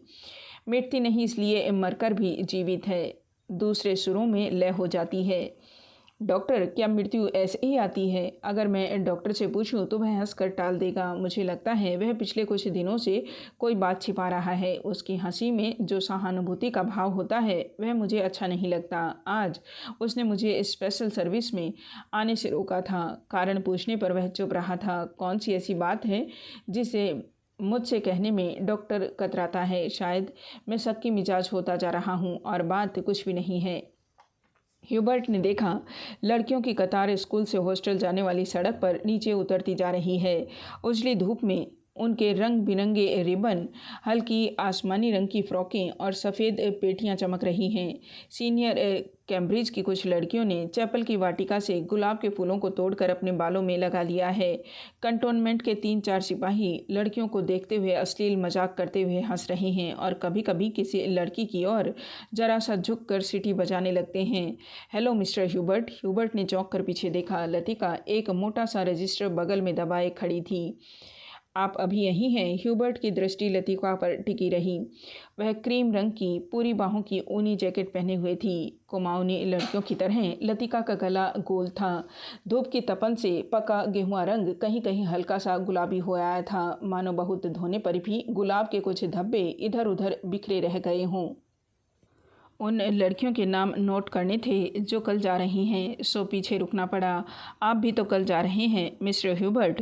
अभी तक तो यही इरादा है। यहाँ रुककर भी क्या करूँगा? आप स्कूल की ओर जा रही हैं, चलिए। पक्की सड़क पर लड़कियों की भीड़ जमा थी, इसलिए वे दोनों पोलो ग्राउंड का चक्कर काटती हुई एक पगडंडी से नीचे उतरने लगे। हवा तेज हो चली। चीड़ के पत्ते हर झोंके के संग टूट टूट कर पगडंडी पर ढेर लगाते जाते थे। ह्यूबर्ट रास्ता बनाने के लिए अपनी छड़ी से उन्हें बुहार कर दोनों ओर बिखेर देता था। लतिका पीछे खड़ी हुई देखती रहती थी। अल्मोड़ा की ओर से आते हुए छोटे छोटे बादल रेशमी रुमालों से उमड़ते हुए सूरज के मुंह पर लिपटे से जाते थे, फिर हवा में बह निकलते थे। इस खेल में धूप कभी मंद फीकी सी पड़ जाती थी, कभी अपना उजला आंचल खोलकर समूचे शहर को अपने में समेट लेती थी। लतिका तनिक आगे निकल गई। ह्यूबर्ट की सांस चढ़ गई थी और वह धीरे धीरे हाँफता हुआ पीछे से आ रहा था। जब वे पोलो ग्राउंड के पेवेलियन को छोड़कर मिलिट्री के दाईं ओर मुड़े तो लतिका ह्यूबर्ट की प्रतीक्षा करने के लिए खड़ी हो गई। उसे याद आया छुट्टियों के दिनों में जब कभी कमरे में अकेले बैठे बैठे उसका मन ऊब जाता था तो वह अक्सर टहलते हुए मिलिट्री तक चली जाती थी। उससे सटी पहाड़ी पर चढ़कर वह बर्फ में ढके देवदार वृक्षों को देखा करती थी, जिनकी झुकी हुई शाखों से रुई के गालों सी बर्फ नीचे गिरा करती थी। नीचे बाजार जाने वाली सड़क पर बच्चे स्लेज पर फिसला करते थे। वह बड़ी देर तक वहां खड़ी रही, बर्फ में छिपी हुई उस सड़क का अनुमान लगाया करती थी जो फादर एलमंड के घर से गुजरती हुई मिलिट्री अस्पताल और डाकघर से होकर चर्च की सीढ़ियों तक जाकर गुम हो जाती थी। जो मनोरंजन एक दुर्गम पहेली को सुलझाने में होता है, वही लतिका को बर्फ में खोए रास्तों को खोज निकालने में होता था। आप बहुत तेज चलती हैं मिस लतिका। थकान से ह्यूबर्ट का चेहरा कुम्हला गया था, माथे पर पसीने की बूंदें झलक आई थी। कल रात आपकी तबीयत क्या कुछ खराब हो गई थी? आपने कैसे जाना? क्या मैं अस्वस्थ दिख रहा हूँ? ह्यूबर्ट के स्वर में हल्की सी खींच का आभास था। सब लोग मेरी सेहत को लेकर क्यों बात शुरू करते हैं, उसने सोचा। नहीं, मुझे तो पता भी नहीं चलता। वह तो सुबह करीमुद्दीन ने बातों ही बातों में जिक्र छेड़ दिया था। लतिका कुछ अप्रतिभ सी हो आई। कोई खास बात नहीं, वह पुराना दर्द शुरू हो गया था। अब बिल्कुल ठीक हूँ। अपने कथन की पुष्टि के लिए ह्यूबर्ट छाती सीधी करके तेज कदम बढ़ाने लगा। डॉक्टर मुखर्जी को दिखलाया था, वह सुबह आए थे। उनकी बात कुछ समझ में नहीं आती, हमेशा दो बातें एक दूसरे से उल्टी करते हैं। कहते थे इस बार मुझे 6-7 महीने की छुट्टी लेकर आराम करना चाहिए, लेकिन अगर मैं ठीक हूँ तो भला इसकी क्या ज़रूरत है। ह्यूबर्ट के स्वर में व्यथा की छाया लतिका से छिपी न रह सकी। बात को टालते हुए उसने कहा, आप तो नाहक चिंता करते हैं मिस्टर ह्यूबर्ट। आजकल मौसम बदल रहा है, अच्छे भले आदमी तक बीमार हो जाते हैं। ह्यूबर्ट का चेहरा प्रसन्नता में दमकने लगा। उसने लतिका को ध्यान से देखा। वह अपने दिल का संशय मिटाने के लिए निश्चिंत हो जाना चाहता था कि कहीं लतिका उसे केवल दिलासा देने के लिए ही तो झूठ नहीं बोल रही है। यही तो मैं सोच रहा था मिस लतिका, डॉक्टर की सलाह सुनकर तो मैं डर ही गया। भला 6 महीने की छुट्टी लेकर मैं अकेला क्या करूँगा? स्कूल में तो बच्चों के संग मन लगा रहता है। सच पूछो तो दिल्ली में ये 2 महीनों की छुट्टियां काटना भी दुर्भर हो जाता है। मिस्टर ह्यूबर्ट, कल आप दिल्ली जा रहे हैं? लतिका चलते चलते हठात ठिठक गई। सामने पोलो ग्राउंड फैला था, जिसके दूसरी ओर मिलिट्री की ट्रकें कंटोनमेंट की ओर जा रही थी। ह्यूबर्ट को लगा जैसे लतिका की आंखें अंधमुंधी सी खुली रह गई हो, मानो पलकों पर एक पुराना भूला सा सपना सरक आया है। मिस्टर ह्यूबर्ट, आप दिल्ली जा रहे हैं? इस बार लतिका ने प्रश्न नहीं दोहराया। उसके स्वर में केवल एक असीम दूरी का भाव घिर आया। बहुत अरसा पहले मैं भी दिल्ली गई थी मिस्टर ह्यूबर्ट। तब मैं बहुत छोटी थी। न जाने कितने बरस बीत गए। हमारी मौसी का ब्याह वहीं हुआ था। बहुत सी चीज़ें देखी थी, लेकिन अब तो सब कुछ धुंधला सा पड़ गया है। इतना याद है कि हम कुतुब पर चढ़े थे। सबसे ऊंची मंजिल से हमने नीचे झांका था। न जाने कैसा लगा था। नीचे चलते हुए आदमी चाबी भरे हुए खिलौनों से लगते थे। हमने ऊपर से उन पर मूंगफलियां फेंकी थी, लेकिन हम बहुत निराश हुए थे क्योंकि उनमें से किसी ने हमारी तरफ नहीं देखा। शायद माँ ने मुझे डांटा था और मैं सिर्फ नीचे झांकते हुए डर गई थी। सुना है अब तो दिल्ली इतना बदल गया है कि पहचाना नहीं जाता। वे दोनों फिर चलने लगे। हवा का वेग ढीला पड़ने लगा। उड़ते हुए बादल अब सुस्ताने से लगे थे। उनकी छायाएं नंदा देवी और पंचमूली की पहाड़ियों पर गिर रही थी। स्कूल के पास पहुंचते पहुंचते चीड़ के पेड़ पीछे छूट गए। कहीं कहीं खुबानी के पेड़ों के आसपास बौरूश के लाल फूल धूप में चमक जाते थे। स्कूल तक आने में उन्होंने पोलो ग्राउंड का लंबा चक्कर लगा लिया था। मिस लतिका, आप कहीं छुट्टियों में जाती क्यों नहीं? सर्दियों में तो यहाँ सब कुछ वीरान हो जाता होगा। अब मुझे यहाँ अच्छा लगता है, लतिका ने कहा। पहले साल अकेलापन कुछ अखरा था, अब आदी हो गई हूँ। क्रिसमस से एक रात पहले क्लब में डांस होता है, लॉटरी डाली जाती है और रात को देर तक नाच गाना होता रहता है। नए साल के दिन कुमाऊं रेजिमेंट की ओर से परेड ग्राउंड में एक कार्निवाल किया जाता है। बर्फ़ पर स्केटिंग होती है। रंग बिरंगे गुब्बारों के नीचे फौजी बैंड बजता है। फौजी अक्सर फैंसी ड्रेस में भाग लेते हैं। हर साल ऐसा ही होता है मिस्टर ह्यूबर्ट। फिर कुछ दिन बाद विंटर स्पोर्ट्स के लिए अंग्रेज़ टूरिस्ट आते हैं। हर साल मैं उनसे परिचित होती हूँ। वापस लौटते हुए वे हमेशा वादा करते हैं कि अगले साल भी आएंगे, पर मैं जानती हूँ कि वे नहीं आएंगे। वे भी जानते हैं कि वे नहीं आएंगे। फिर भी हमारी दोस्ती में कोई अंतर नहीं पड़ता। फिर कुछ दिनों बाद पहाड़ों पर बर्फ़ पिघलने लगती है। छुट्टियाँ ख़त्म होने लगती हैं। आप सब लोग अपने अपने घरों से वापस लौट आते हैं और मिस्टर ह्यूबर्ट, पता भी नहीं चलता कि छुट्टियाँ कब शुरू हुई थी, कब ख़त्म हो गई। लतिका ने देखा कि ह्यूबर्ट उसकी ओर आतंकित भयाकुल दृष्टि से देख रहा है। वह सिटपिटाकर चुप हो गई। उसे लगा मानो वह इतनी देर में पागल सी अनर्गल प्रलाप कर रही हो। मुझे माफ़ करना मिस्टर ह्यूबर्ट, कभी कभी मैं बच्चों की तरह बातों में बहक जाती हूँ। मिस लतिका, ह्यूबर्ट ने धीरे से बोला। वह चलते चलते रुक गया था। लतिका ह्यूबर्ट के भारी स्वर से चौंक सी गई। क्या बात है मिस्टर ह्यूबर्ट? वह पत्र, उसके लिए मैं लज्जित हूँ। उसे आप वापस लौटा दें। समझ लें कि मैंने उसे कभी नहीं लिखा था। लतिका कुछ समझ न सकी। दिग्भ्रांत सी खड़ी हुई ह्यूबर्ट के पीछे उद्विग्न चेहरे को देखती रही। ह्यूबर्ट ने धीरे से लतिका के कंधे पर हाथ रख दिया। कल डॉक्टर ने मुझे सब कुछ बता दिया।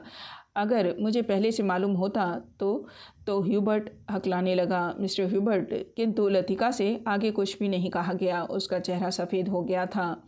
दोनों चुपचाप कुछ देर तक स्कूल के गेट के बाहर खड़े रहे।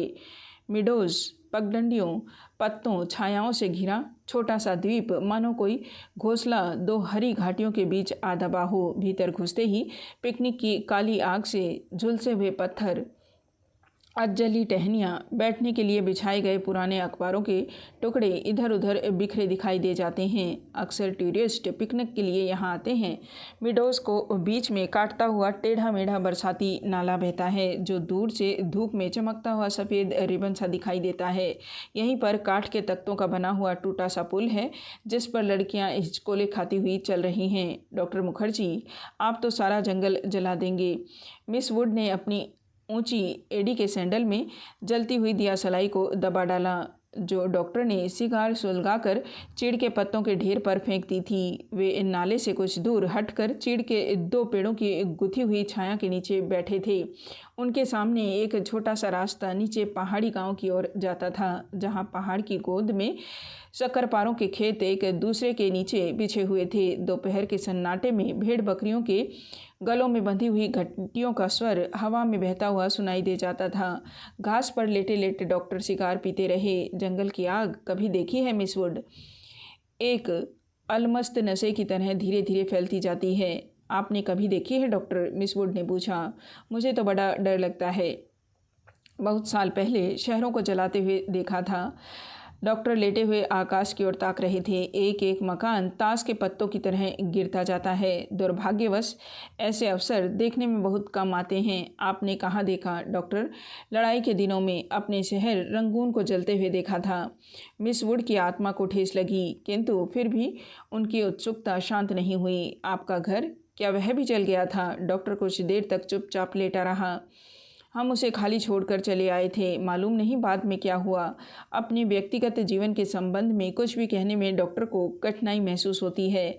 डॉक्टर, क्या आप कभी वापस बर्मा जाने की बात नहीं सोचते? डॉक्टर ने अंगड़ाई ली और करवट बदलकर औंधे मुंह लेट गया। उनकी आंखें मुंद गई और माथे पर बालों की लटें झूल आई।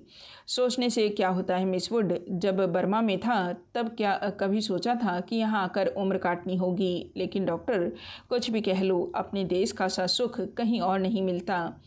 यहाँ तुम चाहे कितने वर्ष रह लो, अपने को हमेशा अजनबी ही पाओगे। डॉक्टर ने सिगार के धुएं को धीरे धीरे हवा में छोड़ दिया। दरअसल अजनबी तो मैं वहाँ भी समझा जाऊँगा मिस वुड। इतने वर्षों के बाद वहाँ मुझे कौन पहचानेगा? इस उम्र में नए सिरे में रिश्ते जोड़ना काफ़ी सिर दर्द का काम है। कम से कम मेरे बस की बात नहीं है। लेकिन डॉक्टर, आप कब तक इस पहाड़ी कस्बे में पड़े रहेंगे? इसी देश में रहना है तो किसी बड़े शहर में प्रैक्टिस शुरू कीजिए। प्रैक्टिस बढ़ाने के लिए कहाँ कहाँ भटकता फिरूंगा मिस वुड। जहाँ रहो वहीं मरीज मिल जाते हैं। यहाँ आया था कुछ दिनों के लिए, फिर मुद्दत हो गई और टिका रहा। जब कभी जी उबेगा कहीं चला जाऊँगा। जड़ें कहीं नहीं जमती तो पीछे भी नहीं छूट जाता। मुझे अपने बारे में कोई गलतफहमी नहीं है मिस वुड, मैं सुखी हूँ। मिस वुड ने डॉक्टर की बात पर विशेष ध्यान नहीं दिया। दिल में वह हमेशा डॉक्टर को उच्च श्रृंखल, लापरवाह और सन की समझती रही है, किंतु डॉक्टर के चरित्र में उसका विश्वास है। न जाने क्यों, क्योंकि डॉक्टर ने जाने अनजाने में उसका कोई प्रमाण दिया हो, यह उसे याद नहीं पड़ता। मिस वुड ने एक ठंडी सांस भरी। वह हमेशा यह सोचती थी कि यदि डॉक्टर इतना आलसी और लापरवाह न होता तो अपनी योग्यता के बल पर काफ़ी चमक सकता था। इसलिए उन्हें डॉक्टर पर क्रोध भी आता था और दुख भी होता था। मिस वुड ने अपने बैग से ऊन का गोला और सलाइयाँ निकाली। फिर उसके नीचे से अखबार में लिपटा हुआ चौड़ा कॉफ़ी का डिब्बा निकाला, जिसमें अंडों की सैंडविचें और हमबर्गर दबे हुए थे।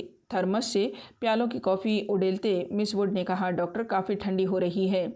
डॉक्टर लेटे लेटे बुड़बुड़ाया। मिस वुड ने नीचे झुककर देखा। वह कोहनी पर सिर टिकाए चुपचाप सो रहा था। ऊपर का होठ जरा सा फैलकर मुड़ गया था, मानो किसी से मजाक करने से पहले मुस्कुरा रहा हो। उसकी उंगलियों में दबा हुआ सिगार नीचे झुका हुआ लटक रहा था। मेरी व्हाट डू यू वांट? दूसरे स्टैंडर्ड में पढ़ने वाली मैरी ने अपनी चंचल चपल आंखें ऊपर उठाई। लड़कियों का दायरा उसे घेरे हुए कभी पास आता था, कभी खिलता चला जाता था। I want blue. दोनों हाथों को हवा में घुमाते हुए मेरी चिल्लाई। दायरा पानी की तरह टूट गया। सब लड़कियां एक दूसरे पर गिरती पड़ती किसी नीली वस्तु को छूने के लिए भाग दौड़ करने लगी। लंच समाप्त हो चुका था। लड़कियों के छोटे छोटे दल मिडोज में बिखर गए थे। ऊंची क्लास की कुछ लड़कियां चाय का पानी गर्म करने के लिए पेड़ों पर चढ़ चढ़ कर सूखी टहनियाँ तोड़ रही थी। दोपहर की उस घड़ी में मिडोज अलसाया ऊँघना सा जान पड़ता था। हवा का कोई भूला भटका झोंका, चेड़ के पत्ते खड़खड़ा उठते थे। कभी एक कोई पक्षी अपनी सुस्ती मिटाने झाड़ियों से उड़कर नाले के किनारे बैठ जाता था, पानी में सिर डुबोता था, फिर ऊब कर हवा में 2-4 निरुद्देश्य चक्कर काटकर दोबारा झाड़ियों में दुबक जाता था। किंतु जंगल की खामोशी शायद कभी चुप नहीं रहती। गहरी नींद में डूबी सपनों सी कुछ आवाज़ें नीरवता के हल्के झीने पर्दे पर सलवटें बिछा जाती है। मूक लहरों सी हवा में तिरती हैं, मानो कोई दबे पांव झाँक कर अदृश्य संकेत कर जाता है। देखो, मैं यहाँ हूँ, लतिका ने जूली के बॉब हेयर को सहलाते हुए कहा। तुम्हें कल रात बुलाया था मैडम, मैं गई थी, आप अपने कमरे में नहीं थी। लतिका को याद आया कि कल रात वह डॉक्टर के कमरे के टेरेस पर देर तक बैठी रही थी और भीतर ह्यूबर्ट पियानो पर शोपा का नॉकटर्न बजा रहा था। जूली, तुमसे कुछ पूछना था। उसे लगा वह जूली की आंखों से अपने को बचा रही है।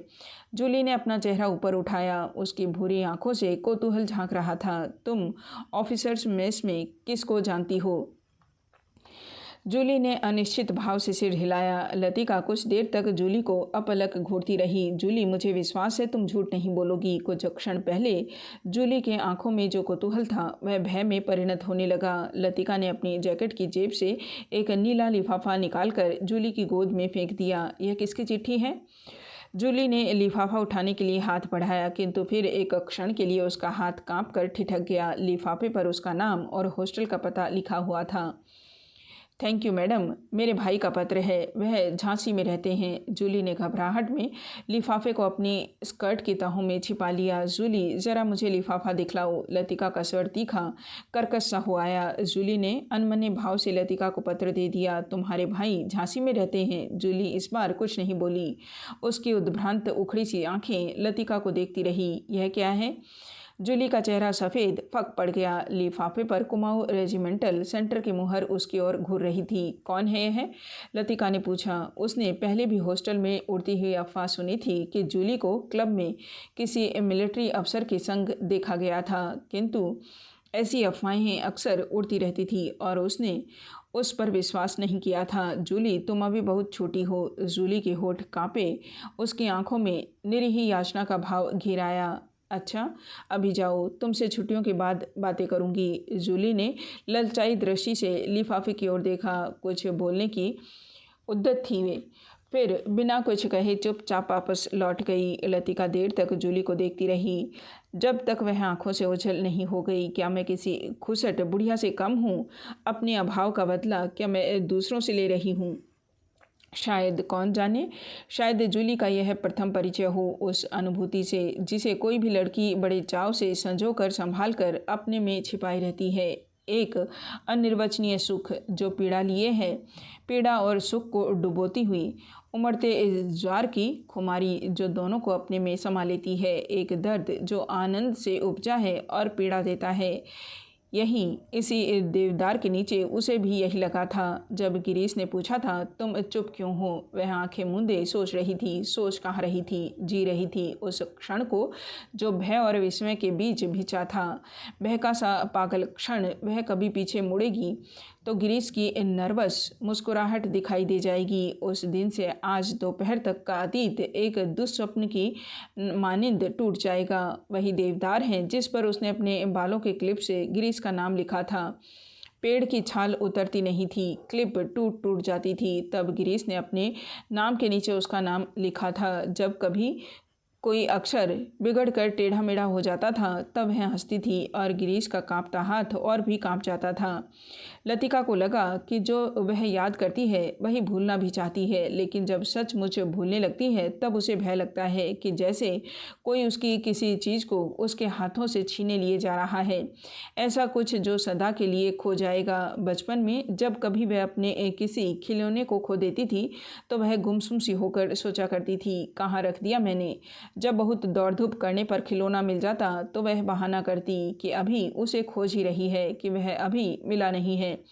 जिस स्थान पर खिलौना रखा होता जानबूझकर उसे छोड़कर घर के दूसरे कोनों में उसे खोजने का उपक्रम करती। तब खोई हुई चीज़ याद रहती, इसलिए भूलने का भय नहीं रहता था। आज वह उस बचपन के खेल का बहाना क्यों नहीं कर पाती? बहाना शायद करती है, उसे याद करने का बहाना जो भूलता जा रहा है। दिन महीने बीत जाते हैं और वह उलझी रहती है। अनजाने में गिरीश का चेहरा धुंधला पड़ता जाता है। शायद वह करती है, किंतु उस याद करती है जैसे किसी पुरानी तस्वीर के धूल भरे शीशे को साफ कर रही हो। अब वैसा दर्द नहीं होता, सिर्फ उसको याद करती है जो पहले कभी होता था। तब उसे अपने पर ग्लानि होती है। वह फिर जानबूझकर उस घाव को कुरेदती है जो भरता जा रहा है, खुद ब खुद उसकी कोशिशों के बावजूद भरता जा रहा है। देवदार पर खुदे हुए अधमिटे नाम लतिका की ओर निस्तब्ध निरीह भाव से निहार रहे थे। मिडोज के घने सन्नाटे में नाले पार से खेलती हुई लड़कियों की आवाज़ें गूंज जाती थी। What do you want, what do you want. तितलियाँ, झिंगुर, जुगनू। मिडोज पर उतरती हुई सांझ की छायाओं में पता नहीं चलता कौन आवाज़ किसकी है। दोपहर के समय जिन आवाज़ों को अलग अलग करके पहचाना जा सकता था, अब वे एक रास्ता की अविरल धारा में घुल गई थी। घास से अपने पैरों को पोंछता हुआ कोई रेंग रहा है। झाड़ियों के झुरमुट से पैरों को फड़फड़ाता हुआ झपट कर कोई ऊपर में उड़ जाता है, किंतु ऊपर देखो तो कहीं कुछ भी नहीं है। मीडोज के झरने का गड़गड़ाता स्वर जैसे अंधेरी सुरंग में झपाटे से ट्रेन गुजर गई हो और देर तक उसमें सीटियों और पहियों की चित्कार गूंजती रही हो। पिकनिक कुछ देर तक और चलती, किंतु बादलों की तहें एक दूसरे पर चढ़ती जा रही थी। पिकनिक का सामान बटोरा जाने लगा। मीडोज के चारों ओर बिखरी हुई लड़कियां मिस वुड के इर्द गिर्द जमा होने लगी। अपने संग वे अजीबोगरीब चीज़ें लाई थी।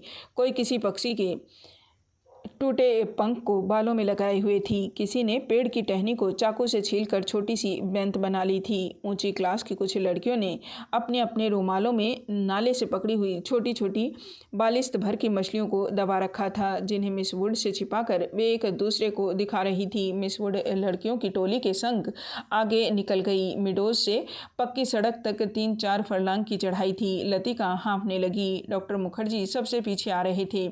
लतिका के पास पहुंचकर वह ठिठक गए। डॉक्टर ने दोनों घुटनों को जमीन पर टेकते हुए सिर झुकाकर एलिजाबेथ यूगिन अंग्रेजी में कहा, मैडम आप इतनी परेशान क्यों नजर आ रही हैं? और डॉक्टर की नाटकीय मुद्रा को देखकर लतिका के होठों पर एक थकी सी ढीली ढीली मुस्कुराहट बिखर गई। प्यास के मारे गला सूख रहा है और यह चढ़ाई है कि खत्म होने में नहीं आती।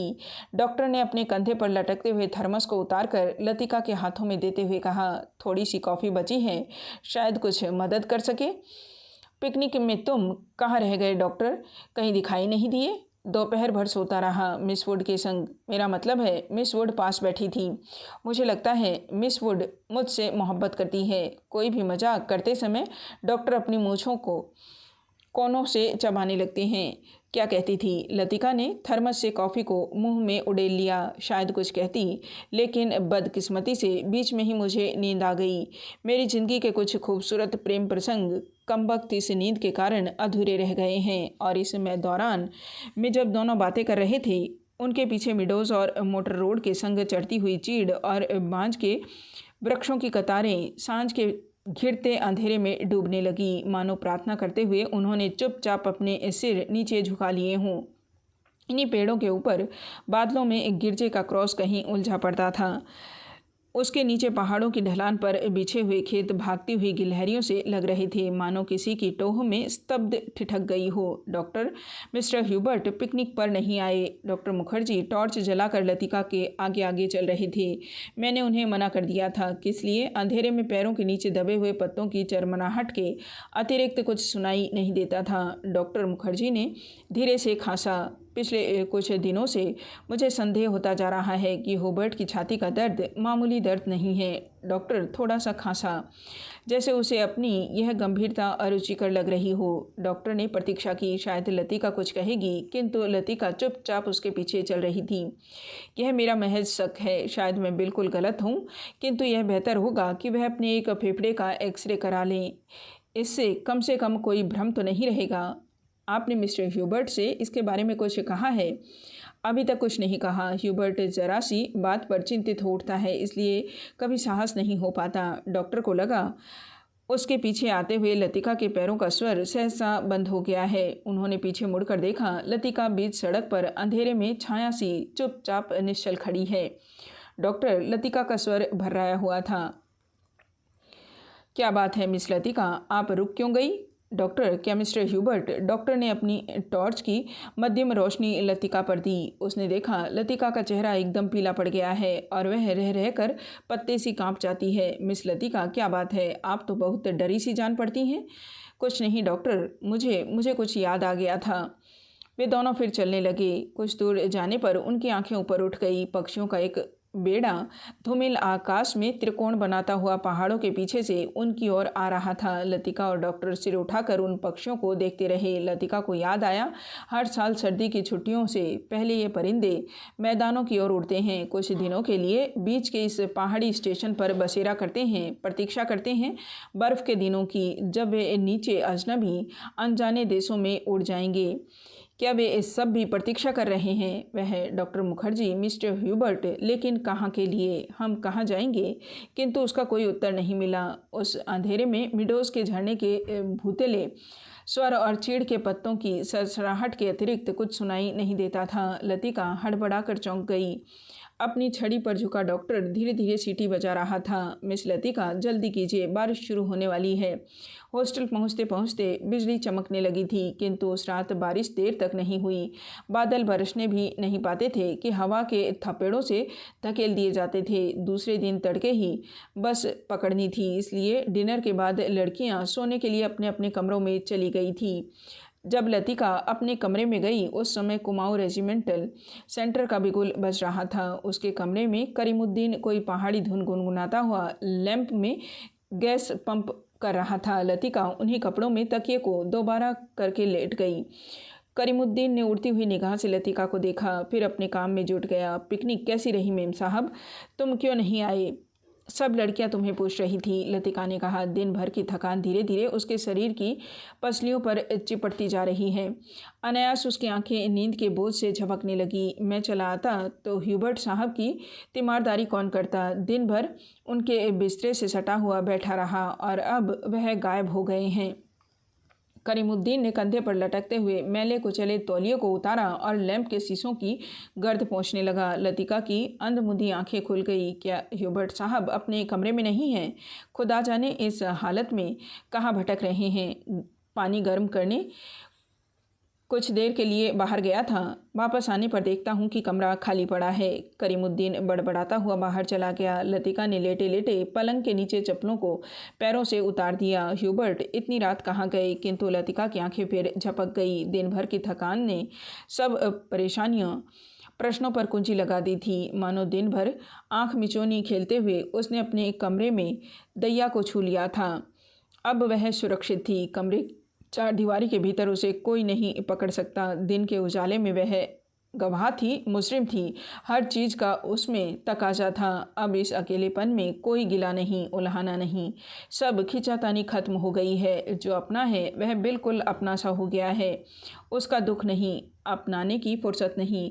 लतिका ने दीवार की ओर मुंह घुमा लिया। लैंप के पीके आलोक में हवा में कांपते पर्दे की छायाएं हिल रही थी। बिजली कड़कने से खिड़कियों के शीशे चमक चमक जाते थे। दरवाजे चटकने लगते थे जैसे कोई बाहर से धीमे धीमे खटखटा रहा हो। कॉरिडोर से अपने अपने कमरों में जाती हुई लड़कियों की हंसी, बातों के कुछ शब्द, फिर सब कुछ शांत हो गया। किंतु फिर भी देर तक कच्ची नींद में वह लैंप का धीमा सा सी सी स्वर सुनती रही। कब वह स्वर भी मौन का भाग बनकर मूक हो गया, उसे पता न चला। कुछ देर बाद उसको लगा सीढ़ियों से कुछ दबी आवाज़ें ऊपर आ रही हैं। बीच बीच में कोई चिल्ला उठता है और फिर सहसा आवाज़ धीमी पड़ जाती है। मिस लतिका, ज़रा अपना लैंप ले जाइए। कॉरिडोर के जाने से मुखर्जी की आवाज़ सुनाई देने लगी। कॉरिडोर में अंधेरा था। वह 3-4 सीढ़ियाँ नीचे उतरी, लैंप नीचे किया। सीढ़ियों से सटे जंगले पर ह्यूबर्ट ने अपना सिर रख दिया था। उसकी एक बाँह जंगले के नीचे लटक रही थी और दूसरी डॉक्टर के कंधे पर झूल रही थी, जिसे डॉक्टर ने अपने हाथों में पकड़ रखा था। मिस लतिका, लैंप जरा और नीचे झुका दीजिए। Hubert, Hubert. डॉक्टर ने ह्यूबर्ट का सहारा देकर ऊपर खींच लिया। ह्यूबर्ट ने अपना चेहरा ऊपर किया। विस्की की तेज़ बू का झोंका लतिका के सारे शरीर को झिंझोड़ गया। ह्यूबर्ट की आंखों में सुर्ख डोरे खिंचाए थे। कमीज का कॉलर उल्टा हो गया था और टाई की गांठ ढीली होकर नीचे खिसक आई थी। लतिका ने कांपते हाथों से लैंप सीढ़ियों पर रख दिया और आप दीवार के सहारे खड़ी हो गई। उसका सिर चकराने लगा था। In a back lane of the city there is a girl who loves me. Hubert हिचकियों के बीच गुनगुना उठता था। Hubert, please please. डॉक्टर ने ह्यूबर्ट के लड़खड़ाते शरीर को अपनी मजबूत गिरफ्त में ले लिया। मिस लतिका, आप लैंप लेकर आगे चलिए। लतिका ने लैंप उठाया। दीवार पर उन तीनों की छायाएं डगमगाने लगी।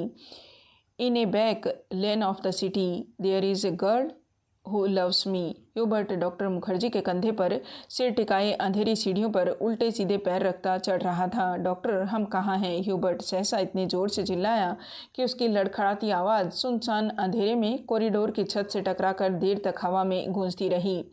ह्यूबर्ट, डॉक्टर को एकदम ह्यूबर्ट पर गुस्सा आ गया। फिर अपने गुस्से पर ही उसे खींच सी हो आई और वह ह्यूबर्ट की पीठ थपथपाने लगा। कुछ बात नहीं है ह्यूबर्ट डियर, तुम सिर्फ थक गए हो।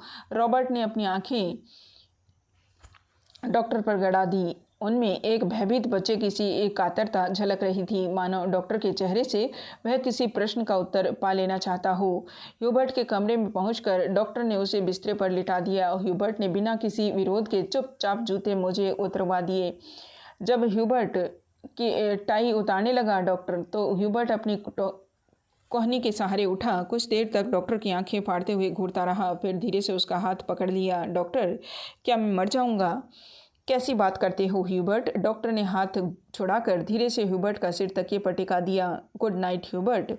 Good night doctor. ह्यूबर्ट ने करवट बदल ली। Good night mister Hubert. Latika का स्वर सिहर गया, किंतु ह्यूबर्ट ने कोई उत्तर नहीं दिया। करवट बदलते ही उसे नींद आ गई थी। कॉरिडोर में वापस आकर डॉक्टर मुखर्जी रेलिंग के सामने खड़े हो गए। हवा के तेज झोंकों से आकाश में फैले बादलों की परतें जब कभी गहरी हो जाती, तब उनके पीछे से चांदनी बुझती हुई आग के धुएं सी आसपास की पहाड़ियों पर फैल जाती थी। आपको मिस्टर ह्यूबर्ट कहाँ मिले? लतिका कॉरिडोर के दूसरे कोने में रेलिंग पर झुकी हुई थी। क्लब की बार में उन्हें देखा था। मैंने पहुंचता तो न जाने कब तक बैठे रहते। डॉक्टर मुखर्जी ने सिगरेट जलाई। उन्हें अभी 1-2 मरीजों के घर जाना था। कुछ देर तक उन्हें टाल देने के इरादे से वह कॉरिडोर में खड़ी रहे। नीचे अपने क्वार्टर में बैठा हुआ करीमुद्दीन माउथ ऑर्गन पर कोई पुरानी फिल्मी धुन बजा रहा था। आज दिन भर बादल छाए रहे, लेकिन खुलकर बारिश नहीं हुई।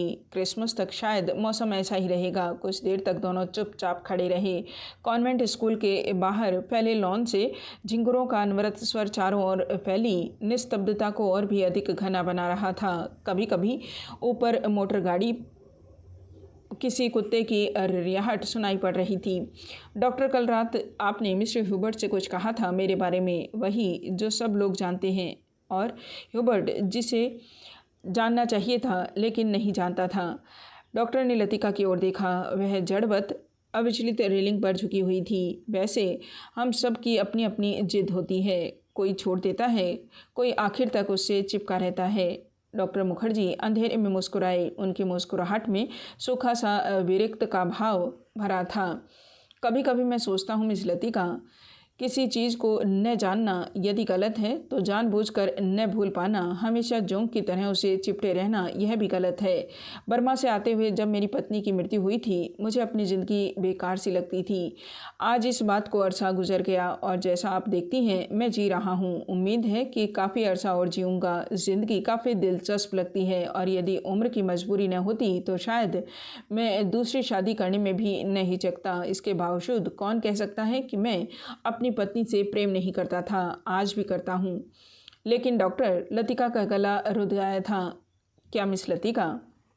डॉक्टर, सब कुछ होने के बावजूद वह क्या चीज़ है जो हमें चलाई चलती है? हम रुकते हैं तो भी अपने रेले में वह हमें घसीट ले जाती है। लतिका को लगा कि वह जो कहना चाह रही है वह कह नहीं पा रही है, जैसे अंधेरे में कुछ खो गया है जो मिल नहीं पा रहा, शायद कभी नहीं मिल पाएगा। यह तो आपको फादर एलमंड ही बता सकेंगे मिस लतिका। डॉक्टर की खोखली हंसी में उनका पुराना सनकीपन उभर आया था। अच्छा, चलता हूँ मिस लतिका, मुझे काफ़ी देर हो रही है। डॉक्टर ने दिया सलाई जलाकर घड़ी को देखा। Good night miss Latika. Good night doctor. Doctor के जाने पर लतिका कुछ देर तक अंधेरे में रेलिंग से सटी खड़ी रही। हवा चलने से कॉरिडोर में जमा हुआ कोहरा सिहर उठता था। शाम को सामान बांधते हुए लड़कियों ने अपने अपने कमरे के सामने जो पुरानी कॉपियों, अखबार और रद्दी के ढेर लगा दिए थे, वे सब अब अंधेरे कॉरिडोर में हवा के झोंकों से इधर उधर बिखरने लगे थे। लतिका ने लैंप उठाया और अपने कमरे की ओर जाने लगी। कॉरिडोर में चलते हुए उसने देखा जूली के कमरे से प्रकाश की एक पतली रेखा दरवाजे के बाहर खिंचाई है। लतिका को कुछ याद आया। वह कुछ क्षणों तक सांस रोके जूली के कमरे के बाहर खड़ी रही। कुछ देर बाद उसने दरवाज़ा खटखटाया। बाहर से भीतर से कोई आवाज़ नहीं आई। लतिका ने दबे पाँव से हल्का सा धक्का दिया। दरवाज़ा खुल गया। जूली लैंप बुझाना भूल गई थी। लतिका धीरे धीरे दबे पाँव जूली के पलंग के पास चली गई। जूली एक का सोता हुआ चेहरा लैंप के फीके आलोक में पीला सा दिख रहा था। लतिका ने अपनी जेब से वही नीला लिफाफा निकाला और उसे धीरे से जूली के तकिए के नीचे दबाकर रख दिया।